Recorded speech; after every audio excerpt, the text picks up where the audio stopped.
Assalamualaikum dan salam sejahtera, anda bersama saya Ihsan Dahlia dan ini agenda awal ni. Kita bercakap khusus berkaitan dengan rasuah. Yang mana rasuah mengakibatkan ketirisan khazanah negara. Negara membangun, rasuah turut berlaku di negara maju. Sektor swasta juga tidak sunyi daripada skandal rasuah. Institusi-institusi antarabangsa tidak bebas daripada pelbagai skandal. Malaysia, pastinya ini yang diperjuangkan. Bebas rasuah, elak konflik kepentingan peribadi. Kita nak bercakap lanjut berkaitan dengan hal ini, hal utama, hal dan juga isu berkaitan dengan rasuah. Bersama saya melalui Skype ketika ini, Puan Nurhayati Nordin yang merupakan Ketua Sekretariat Rasuah Busters. Assalamualaikum Puan. Waalaikumsalam warahmatullahi saudara Ihsan. Apa khabar? Baik, Alhamdulillah. Pertama sekali, ini Alhamdulillah. bukan isu kecil, ini isu besar. Isu yang boleh meruntuhkan negara dan dunia. Bagaimana konteks rasuah yang berlaku di Malaysia ketika ini? Apakah kita dapat melihat wujudnya kesedaran dalam mengurangkan gejala ini ataupun aktiviti rasuah ini buat setakat ini, Puan? Okey, Assalamualaikum warahmatullahi taala wabarakatuh. Terima kasih kepada Ihsan bercakap tentang konteks rasuah di negara kita. Sebenarnya boleh kita katakan bahawa tidak ada bezanya sama ada konteks rasuah di negara kita ataupun di mana-mana negara luar. Pertamanya ianya memang berpunca daripada jiwa yang tidak kukuh, nilai moral yang runtuh, tidak ada mempunyai kecukupan daya tahan dalam kita menangani tawaran-tawaran ataupun peluang-peluang yang datang yang menggugat integriti setiap daripada kita.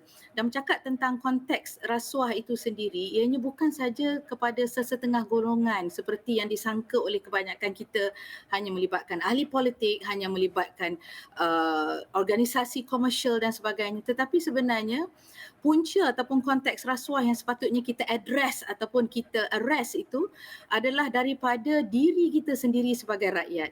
Kita juga perlu tahu bahawa pemimpin itu adalah sebenarnya sebahagian daripada rakyat. Cuma kedudukannya telah naik dan siapa yang meletakkan pemimpin adalah rakyat sendiri. Jadi ketika kita merasakan bahawa konteks rasuah itu tertumpu kepada penjawat awam ataupun kepada kepimpinan ataupun kepada politik, saya rasa lebih baik untuk kita melihat tentang apa yang berlaku di dalam kerajaan diri sendiri terlebih dahulu. Jadi ini adalah satu perkara yang perlu kita lihat dan perlu kita ambil serius dalam kita menangani permasalahan rasuah yang memang merupakan salah satu jenayah tertua di dunia. Dan seterusnya Cik Ihsan bertanya sebentar tadi tentang adakah wujud kesedaran. Tentang wujud kesedaran kerana ini adalah satu ujian kehidupan di mana kadang-kadang ada sesetengah yang secara rela ataupun secara terpaksa terjerumus ke dalam sistem rasuah itu sendiri. Kesedaran itu wujud, tetapi sama ada kita mahu untuk bertindak, mengekang diri keluarga, organisasi, komuniti atau negara kita, itulah pokok persoalannya. Sedar tanpa mempunyai sebarang agenda memperbaiki menjadi lebih baik dan sebagainya adalah satu perkara yang saya percaya hanyalah sia-sia. Tetapi kesedaran yang wujud di kalangan masyarakat dan juga di kalangan pihak berwajib seperti badan-badan yang kita tahu begitu banyak menjalankan program-program kemasyarakatan ataupun program-program kesedaran rasuah termasuk pihak kerajaan sendiri, tapi itu semua sebenarnya tidak cukup. Yang sebenarnya rakyat dan masyarakat yang sedar harus mempraktikkan kesedaran tersebut. Samalah bila kita ada perundangan tentang rasuah tetapi kita ada undang-undang dan hanya tinggal undang-undang. Dia tidak dilaksanakan dengan sempurna, tidak diperkasakan, maka kesedaran ataupun pengetahuan itu menjadi satu yang sia-sia. Ya, Puan, sebelum kita pergi lebih jauh berkaitan dengan perundangan dan sebagainya, ini saya nak bercakap berkaitan dengan tiga pendekatan ataupun tiga konsep utama. Yang pertama adalah berkaitan dengan integriti, yang kedua adalah berkaitan dengan jati diri dan yang ketiga adalah berkaitan dengan keimanan seseorang ataupun individu berkenaan. Bagaimana untuk kita memahami, untuk kita kuat dalam menangani isu-isu rasuah ini, walaupun ia bermula dengan benda-benda yang kecil, mungkin RM1, RM2 ataupun pemberian barangan dan sebagainya. Tetapi wujudnya situasi rasuah itu bagaimana untuk masyarakat dan juga orang ramai faham apa yang berlaku di depan mata ataupun yang berlaku ketika itu adalah berbentuk rasuah. Okey, baik. Saya rasa satu perkara yang amat penting untuk kita semua tahu bahawa kita perlu mengenali siapa musuh sebenar dalam isu rasuah ini. Adakah musuhnya adalah perlakuan rasuah itu, atau musuhnya adalah seseorang yang mengoffer kita rasuah, atau adakah musuhnya itu adalah diri kita sendiri yang tidak mampu mengekang serakah terhadap perlakuan rasuah yang menginginkan sesuatu yang lebih daripada kemampuan diri. Jadi penting untuk kita melihat dengan lebih dalam sebenarnya bahawa rasuah ini adalah musuh yang patut kita perangi. Bercakap tentang konteks perang, satu perkara yang penting kita perlu tahu adalah prinsip peperangan itu sendiri. Di mana perlunya ada prinsip apa yang ingin kita pertahankan, apa yang ingin kita takluki dalam konteks pemberantasan rasuah. Peperangan ini bukannya peperangan menakluki semesta raya. Peperangan ini adalah peperangan menakluki serakah jiwa kita sendiri. Dan sekiranya kita tahu bahawa kita sedang berperang dengan rasuah, bermakna kita perlu ada strategi. Kita memerlukan daya tahan diri yang cukup tinggi. Kita memerlukan peralatan atau tools yang cukup untuk kita dapat sama ada menakluki musuh kita ataupun kita dapat menyampaikan apakah prinsip yang ingin kita lakukan. Dalam erti kata lain, sekiranya kita tidak mampu melihat bahawa rasuah itu adalah sesuatu yang patut kita perangi, maka sampai bila-bila kita tidak akan merasakan bahawa ianya sesuatu yang serius dan memang kita patut musuhi. Jadi apa yang saya cuba sampaikan di sini, Ihsan, adalah kita perlu mengetahui dan mengambil serius bahawa dalam memerangi seseorang musuh ataupun sesuatu musuh, kita perlu anticipate ataupun mengagak apakah yang musuh ini boleh lakukan terhadap kita. Selain kita mempunyai strategi perang seperti contoh di zaman Nabi SAW, kita ada buat khandak ataupun longkang. Itu sebuah strategi secara fizikal. Tetapi Rasulullah SAW sendiri mengajarkan kita dalam strategi perang, tarbiyah ataupun bentuk pendidikan itu juga penting, iaitu dalam kita menyampaikan sesuatu mesej sekalipun kita di dalam arena peperangan, tarbiyah itu perlu masuk ke dalam diri kita sendiri. Dan kemudian ketahanan diri daripada dalam amat-amat penting, kerana kita tahu kalau kita lihat kepada CPI Index, Corruption Perspective Index, kita lihat bahawa negara-negara yang berada di kedudukan tertinggi bukanlah negara-negara yang mengamalkan agama atau menjadikan ianya asas dalam pentadbiran ataupun dalam kehidupan. Tapi bagaimana mereka boleh melihat bahawa rasuah adalah perkara yang cukup jijik. Di sini apa yang kita boleh lihat adalah ketika mereka mampu membentuk rasional bahawa rasuah itu tidak akan memusnahkan sistem ekonomi. Rasuah akan memusnahkan sistem sosial, rasuah akan memusnahkan sistem kesihatan, rasuah akan memusnahkan sistem pendidikan dan sebagainya, hanya menggunakan rasional.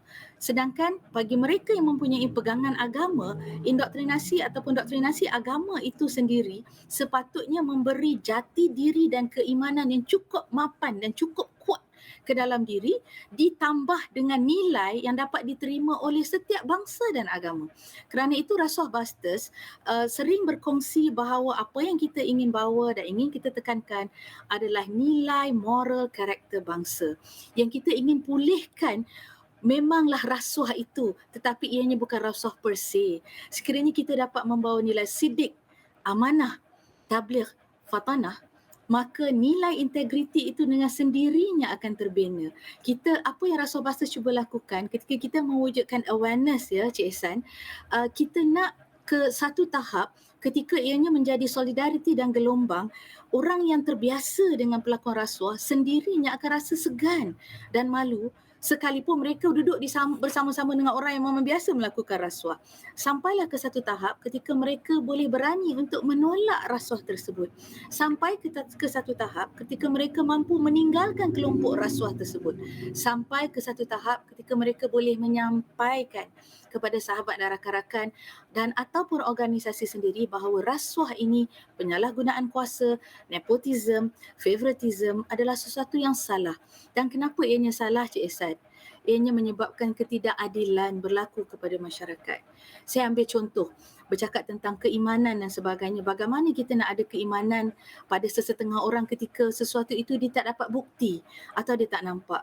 Ini adalah sesuatu yang begitu dalam dan perlu dicapai jauh oleh akal pemikiran kita. Saya bagi contoh ketika Bank Dunia menyatakan kehilangan lebih 1 trilion US dollar akibat rasuah, dan sekiranya jumlah tersebut dapat diselamatkan, perkembangan negara per kapita dapat ditingkatkan sehingga 400%.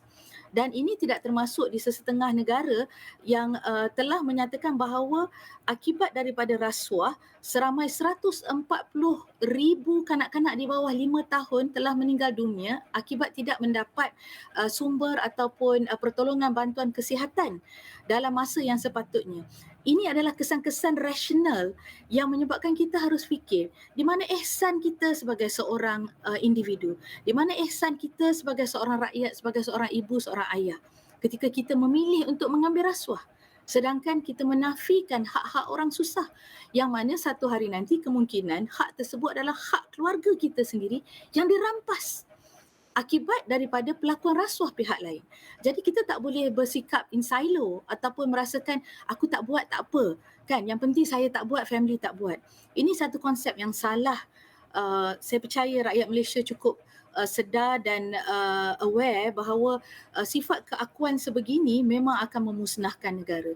Dan rasuah adalah perkara dasar yang sangat-sangat penting kerana dia bercakap tentang nilai moral yang runtuh dan kemudian terbawa kepada mengambil hak orang lain, menzalimi orang lain yang mengakibatkan kepada kemiskinan sesebuah negara. Dan bila negara itu miskin, rakyat juga tidak dapat dibantu lagi. Saya betul-betul khusyuk dengan apa yang Puan katakan dan juga nyatakan tadi. Bila kita bercakap berkaitan dengan ini, kita memperlihatkan musuh di depan kita, tetapi ada isu-isu berkaitan dengan musuh yang kita tak nampak. Ini agak susah, tetapi jati diri dan juga bagaimana untuk kita berdepan dengan situasi ini terletak kepada apa yang boleh kita lakukan seperti yang Puan nyatakan tadi. Ada beberapa soalan lain yang akan saya tanyakan Puan, terutamanya berkaitan dengan rasuah buster dan sebagainya, tetapi seketika nanti kita nak berrehat seketika, kembali selepas ini dalam agenda awal ini.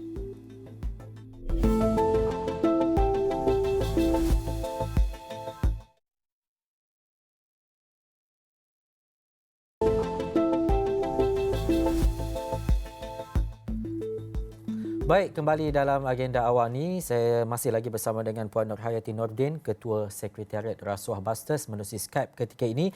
Puan, kita bercakap berkaitan dengan Rasuah Busters dan juga Rasuah Busters yang dikendalikan oleh Puan dan bersama-sama dengan tim yang lain. Pastinya ini juga merupakan perjuangan dan juga jihad.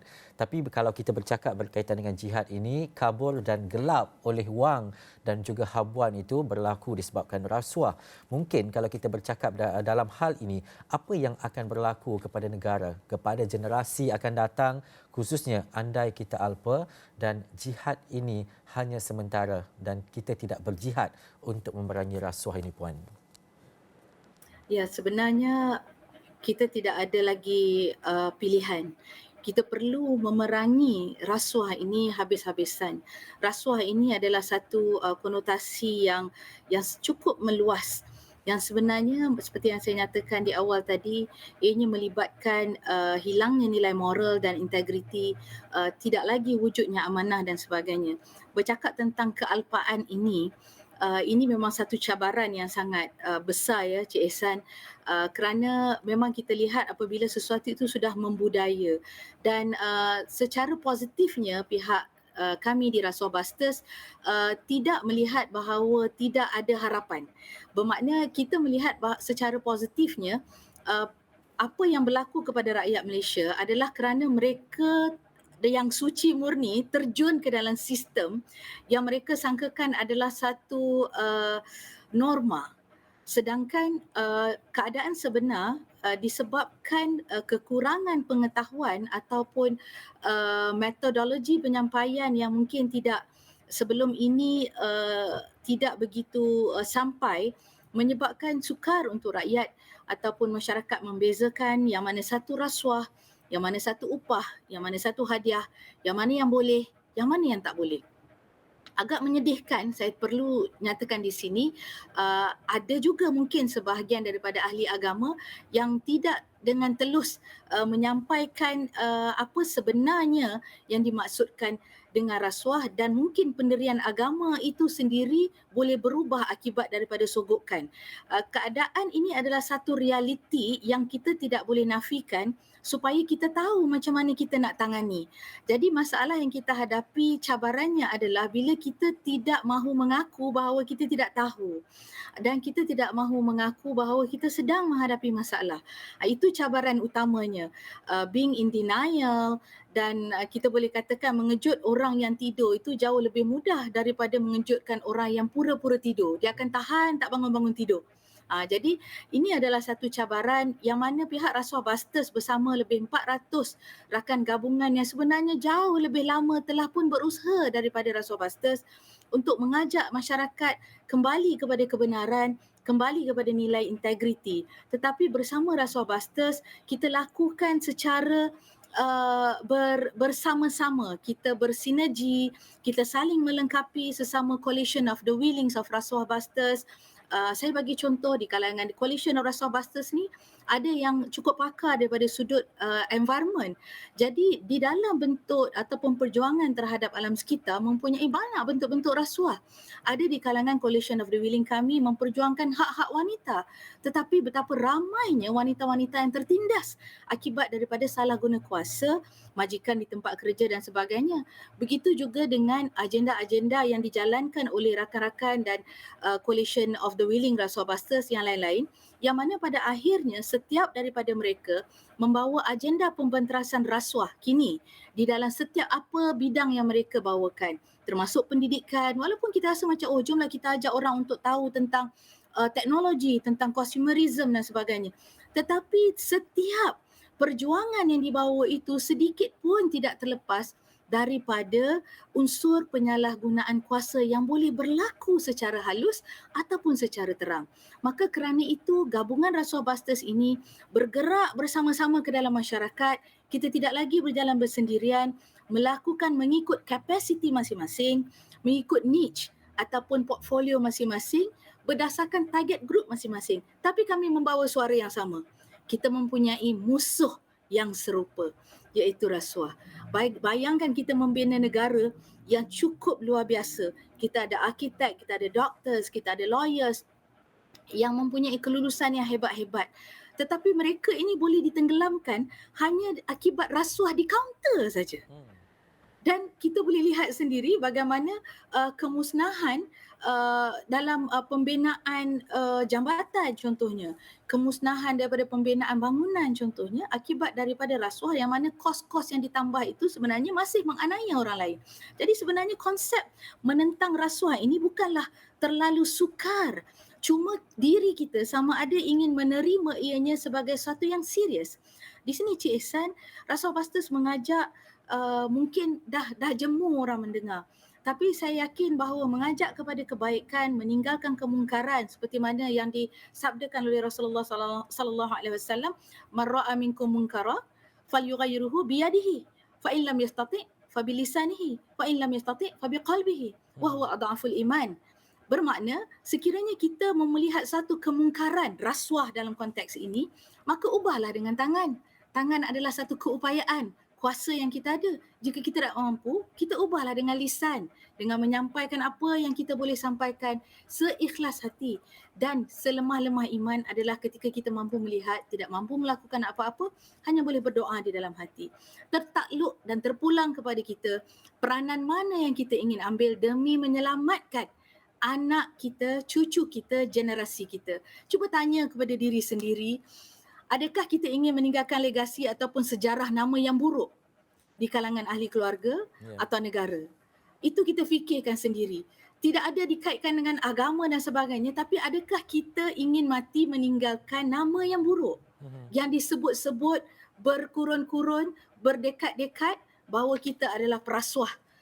Bayangkan anak cucu kita rasa macam mana. Ini tak perlukan satu bentuk pemikiran yang terlalu jauh. Tapi cabarannya ada. Sebab itu kita jangan berhenti. Kita kena sentiasa berfikiran positif, mengajak orang lain, melakukan perubahan bersama-sama, dan dalam masa yang sama tentunya kita semua perlu melakukan perubahan kepada diri kita sendiri. Once kita bawa Rasuah Busters, saya yakin setiap daripada anggota Rasuah Busters termasuk diri saya sendiri sentiasa memikirkan bahawa ini adalah iltizam kita untuk memperbaiki diri, keluarga, komuniti dan masyarakat, lebih-lebih lagi negara yang kita cintai supaya tidak terjerumus ke lembah kebinasaan sehingga tenggelam dan hilanglah negara dan Malaysia daripada peta dunia hanya akibat rasuah. Dan juga Puan, mungkin soalan terakhir saya, tapi ada dua soalan mungkin dalam tempoh 3 minit. Yang pertama adalah penerima rasuah kita tahu dan juga pemberi rasuah, pemberi dan juga penerima rasuah. Antara kedua-dua ini adalah watak paling utama dalam rasuah ini, yang mana paling mudah disedarkan? Adakah pemberi ini dan juga penerima rasuah? Dan akhir sekali adalah berkaitan dengan Hari Anti Rasuah Antarabangsa pada 9 Disember. Apa mungkin harapan Rasuah Busters? Okey, baik. Sebenarnya kedudukan watak itu tak jauh beza. Ya. Tak jauh beza. Sekarang ni apa yang kita lihat adalah pemberi ataupun atau penerima rasuah tu begitu hebat sekali lah. Orang kata ni ambil rasuah, ambil rasuah. Dan pemberi sebenarnya hukumannya sama saja, 20 tahun penjara, 10,000 dengan 5 kali ganda daripada suapan dan sebagainya. Tetapi yang kerana kita tak faham, jadi kita rasa macam seolah-olah ada perbezaan. Sedangkan daripada sudut kesalahan, kesalahan tetap kesalahan. Daripada sudut menyedarkan, kedua-duanya mempunyai cabaran dan tidak mudah. Kerana pihak pemberi dan penerima, tak kira mereka berada di dalam kelompok politik ataupun rakyat biasa, mempunyai justifikasi masing-masing ketika mereka melakukan perlakuan rasuah, salah laku rasuah itu sendiri. Jadi saya rasa di sini penting untuk kita yang sedar dan bercakap tentang rasuah, menyampaikan daripada lingkaran kita yang paling dekat untuk memberi kefahaman bahawa menjadi pemberi rasuah salah, menjadi penerima rasuah juga salah, menjadi orang tengah kepada rasuah itu juga adalah salah. Jadi satu benda yang kadang-kadang kita tertinggal kerana kita dah lama hidup dalam budaya yang bercakap tentang pemberi penerima, tapi kita lupa ada orang yang tidak menggunakan kedua-dua position pun, dan tiba-tiba dia dapat manfaat atas kepentingan diri sendiri yang tertentu. Dan di sini saya ingin nyatakan bahawa cabaran kita adalah mencari solusi sebenarnya, Cik Ehsan. Kita bercakap tentang isu dan isu, tapi sebenarnya mencari solusi itu jauh lebih penting. Setelah kita sedar dan kita tahu mencari solusi itu perlu datang daripada diri kita sendiri.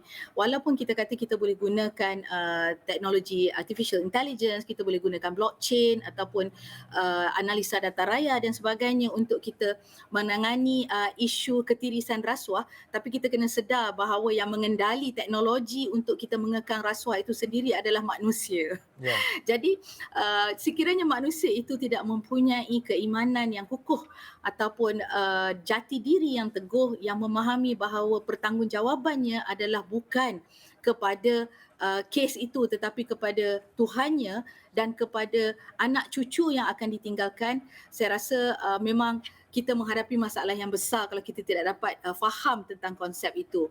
Dan saya ingin menyatakan juga bahawa sebenarnya penting untuk kita melihat bahawa moral itu merupakan satu bentuk mata wang, currency.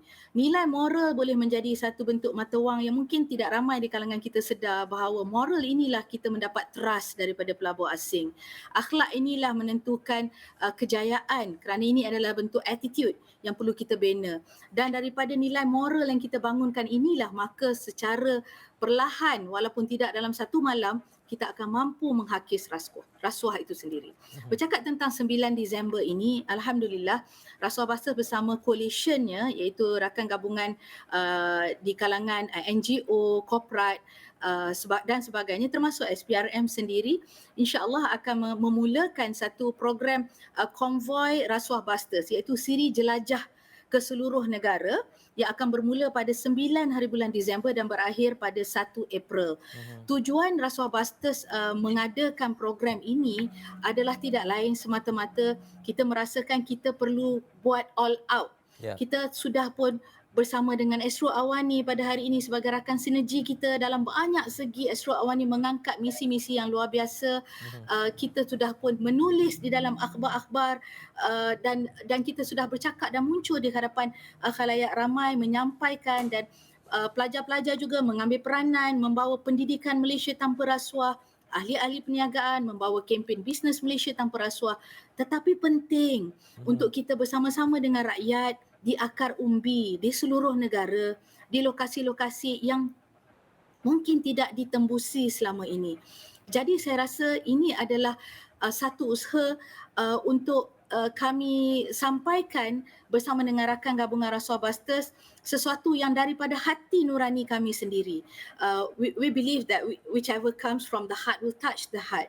Jadi berjumpa insya-Allah dengan SOP yang ketat yang kita cuba sedaya upaya dengan mengikut apa saja arahan yang diberikan oleh pihak kerajaan.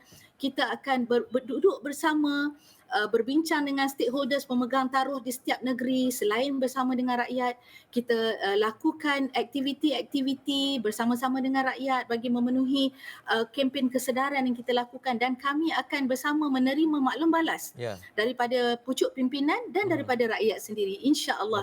InsyaAllah. Dan pastinya kami sentiasa mendoakan laluan dan juga usaha Rasuah Busters ini dipermudahkan dalam apa cara sekalipun untuk membasmi dan juga menghentikan gejala rasuah dan juga amalan rasuah di Malaysia. Terima kasih banyak-banyak. Terima kasih kepada Puan Nurhayati Nordin, Ketua Sekretariat Rasuah Busters. Saya rasa kena waktu dan juga masa yang panjang lagi. Apapun terima kasih Puan. Itu saja waktu yang kita ada, tapi sebelum itu daripada Abdullah bin Amru, katanya telah bersabda Rasulullah sallallahu alaihi wasallam, laknat Allah ke atas pemberi rasuah dan juga penerima rasuah. Saya Ihsan Dahaya, Agenda Awani. Assalamualaikum.